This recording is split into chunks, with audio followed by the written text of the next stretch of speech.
Halo teman-teman, salam sehat selalu, tetap semangat, dan kita ngobrol kembali tentang dua pertandingan yang akan dimainkan Kamis dini hari. Ini pertandingan tunda sebenarnya, di pekan ke-17. Karena ada pandemi dan Covid, maka baru dimainkan kali ini. Ada dua pertandingan. Di Stadion King Power itu Leicester City menjamu Tottenham Hotspur. Kemudian di Stadion Community Brentford menjamu Manchester United. Saya akan coba preview tentang MU dulu karena ini yang menarik. Kalau sampai Ralf Rangnick gagal mendapatkan poin, kalah dalam hal ini, wah bahaya posisi Rangnick. Ya, bahaya, pasti akan dibully habis. Ya, tidak lebih baik dibandingkan dengan Ole. Ini pasti banyak netizen yang akan mudik untuk bisa berbicara dengan keadaan MU termasuk dengan Rangnick. Ya, apalagi mereka juga bermain dengan 1-1 atau imbang, sama juga. Pasti akan banyak juga, ya. Orang akan melihat bahwa Rangnick itu kurang begitu bagus, ya, di dalam membesut MU, tidak jalan dengan gegenpressingnya. Ya. Namun kita bisa menunggu, bisa melihat lagi, ya. Dengan kabar baik, datangnya CR7 yang sudah bugar, Marcus Rashford. Kemudian ada dua pemain lagi yang bebas dari scoring, McTominay dan Luke Shaw. Ini menjadi satu hal yang baik. Di saat mereka menuju ke Brentford dengan target harus 3 poin. Harus menang, tidak boleh main imbang. Karena kalau main imbang ini sangat sulit bagi MU untuk bisa bersaing di posisi 4 besar bersama dengan West Ham, ada Arsenal, dan dengan Spurs. Ya, karena ini menarik. Ada dua tim yang sedang mengincar untuk masuk bersaing di posisi 4 besar. Ya, dalam pertandingan nanti, Kamis dini hari. Ada Spurs dan ada MU, tapi saya coba ke MU. Apa yang akan ditawarkan oleh Ralf Rangnick? Pola apa? Opsi apa yang dimainkan oleh Rangnick? Apakah tetap bertahan dengan 4-2-2-2 atau kembali bermain seperti di Villa Park saat ditahan imbang 2-2 oleh Aston Villa dengan 4-3-3 dari Rangnick? Karena bisa juga dengan pola lain 4-2-3-1. Nah, kita lihat dengan 4-3-3, Ronaldo sudah kembali. Nah, kalau Ronaldo kembali berarti di depan masih ada Ronaldo. Siapa yang akan mendampingi dia, ya, untuk bisa melihat ini? Marcus Rashford bisa saja untuk bisa mendampingi. Kemudian dengan Mason Greenwood boleh itu dikatakan. Kemudian di tengah, jadi saya dari depan ini ke belakang, jadi sudah di depan dan di tengah. Di tengah 3 pemain di tengah, Bruno Fernandes, Fred, dan McTominay. Ini pilihan utama, ya, tidak mungkin tergantikan. 4 di belakang itu dengan adanya Luke Shaw akan bermain di kiri bukan Telles. Di kanan masih Diego Dalot, bukan Wan-Bissaka. 2 bek tengah dari MU, Harry Maguire dan Rafael Varane, bukan Lindelof. Kalau penjaga gawang pastilah David De Gea. Itu 4-3-3. Bagaimana kalau dengan 4-2-3-1? Saya pikir tidak berbeda jauh. Di belakang tetap sama, termasuk dengan De Gea. Double pivotnya akan dimainkan Fred dan McTominay.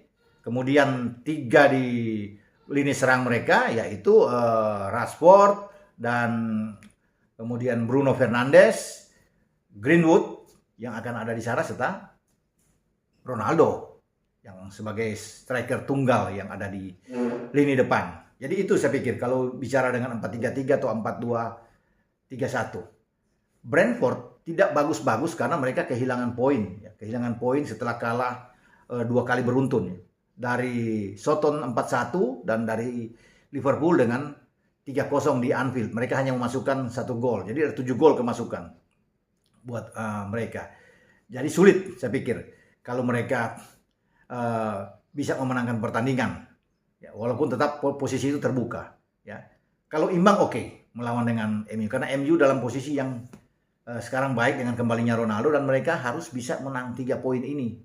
Pasti MU akan bermain keluar, akan bermain terbuka, agresif menghadapi Brentford. Nah, kalau Brentford juga terpancing untuk bermain dengan agresif atau terbuka, ini dimakan oleh Cristiano Ronaldo dan kawan-kawan.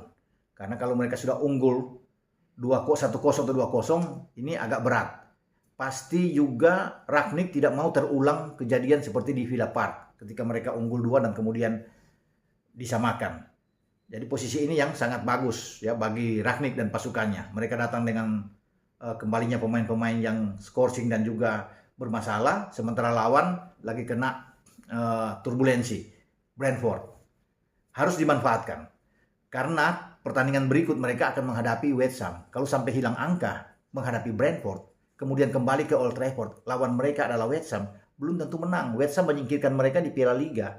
Dan West Ham lagi bagus-bagus. Pasti West Ham ingin mempertahankan posisi di urutan keempat. Ya, tim asuhan David Moyes ini punya kedalaman skuad yang merata ya, yang merata hampir di semua lini, berbahaya. Jared Bowen ada di sana. Ini tim yang sangat oke ya, dengan Michael Antonio. Bagus sekali cara mereka bisa membuild up serangan dari bawah untuk ke depan. Jadi pasti ini berbahaya buat MU. Kalau MU kehilangan poin di Brentford, tapi kalau MU menang, mereka kembali ke Old Trafford, rasa percaya diri tinggi. Mereka bisa mengamankan pertandingan di kandang. Walaupun saya katakan ini West Ham berat, tim yang kuat, tapi dengan kemenangan dari Brentford itu yang akan memacu mereka untuk bisa memenangkan pertandingan saat menjamu West Ham. Nah, persentase kemenangan MU itu menurut saya 55-45 ketika mereka ke Brentford. Wajar-wajar saja. Mereka tidak perlu banyak menang dengan 3-0, 4-0. 1-0, 2-1 cukup. Yang penting 3 poin dulu. Karena 2 pertandingan mereka di kemarin itu melawan Wolves dan melawan Aston Villa kan ini sudah menjadi satu kerugian besar buat mereka. Kalau kehilangan angka lagi ya kan mental MU itu semakin down. Jadi saya katakan dengan 55-45 ini wajar. Ya buat MU. Saya bergeser ke pertandingan di King Power. Posisi tuan rumah Leicester ini juga bermasalah. 4 pemain mereka menuju ke Piala Afrika. Ya, termasuk Kelesi Iheanacho dari sana. Mereka juga tidak ada Ndidi di dalam skuad. Kemudian Kastanya diragukan main, termasuk dengan Jamie Vardy. Kalau Jamie Vardy tidak main, ini berbahaya untuk lini depan bagi Leicester. Karena pasti hanya akan mengandalkan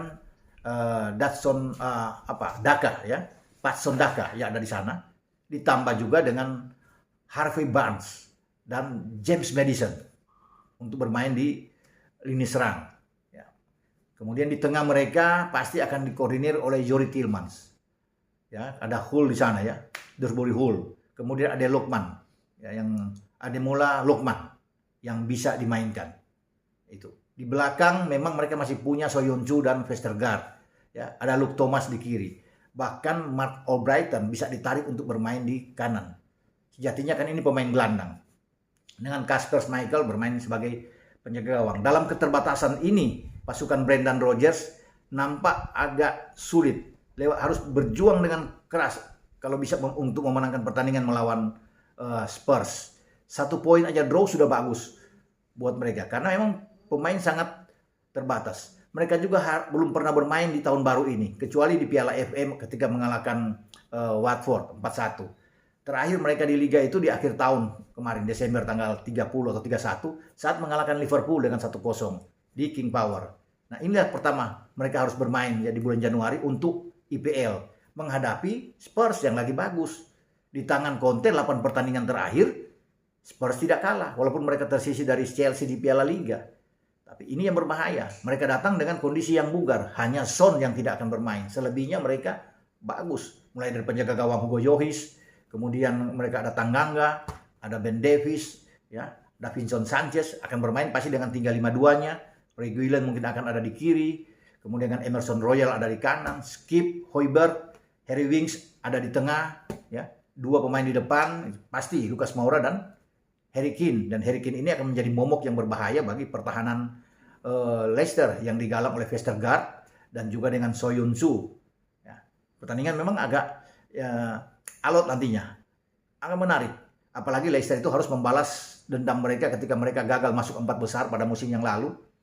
Di penghujung kompetisi mereka dipermalukan oleh Spurs dengan kekalahan walaupun sempat unggul terus lewat Jamie Vardy, ada 2 gol tapi dibalikin oleh Spurs, bahkan mereka kalah dengan 4-2, membuat mereka hanya berada di peringkat kelima. Posisi keempat diambil oleh Chelsea, walaupun Chelsea juga pada saat bersamaan kalah dari Aston Villa dengan 2 gol juga ya, sebelum Chelsea akhirnya menjadi juara di Piala Champions saat mengalahkan City. Namun di 4 besar mestinya menjadi milik bagi Leicester kalau Leicester menang. Sayang mereka sudah unggul terus melawan Spurs saat itu, namun di penghujung mereka juga kalah sehingga terdepak ya. Mereka gagal untuk tampil di Liga Champions. Ini pembalasan buat mereka. Mereka harus bisa melakukan pembalasan, namun sekali lagi keterbatasan pemain agak berat. Tanpa Vardy, Patson Daka yang ada di depan masih diragukan untuk bisa mencetak gol ke gawang Hugo Lloris.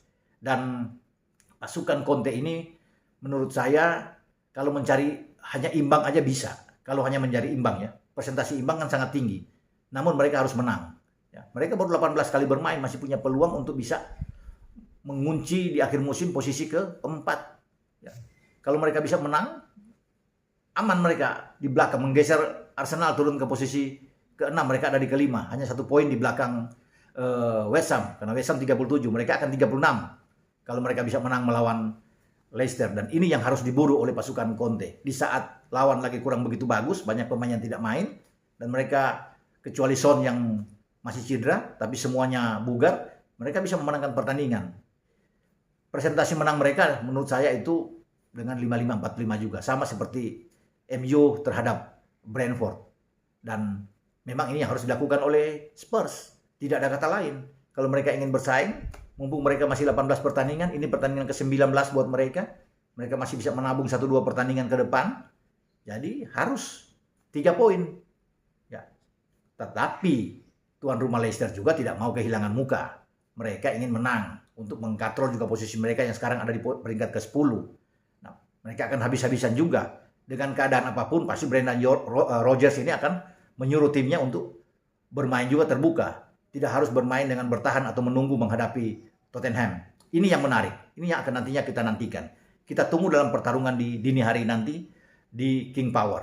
Ya. Tetapi buat saya mengunggulkan Spurs dan juga mengunggulkan MU dalam laga tunda kali ini. Sampai di sini perbincangan kita dengan preview 2 laga tunda dari King Power yang akan dimainkan oleh Leicester dan Spurs, dan juga di Stadion Community antara Brentford dan Man U. Oke, ciao.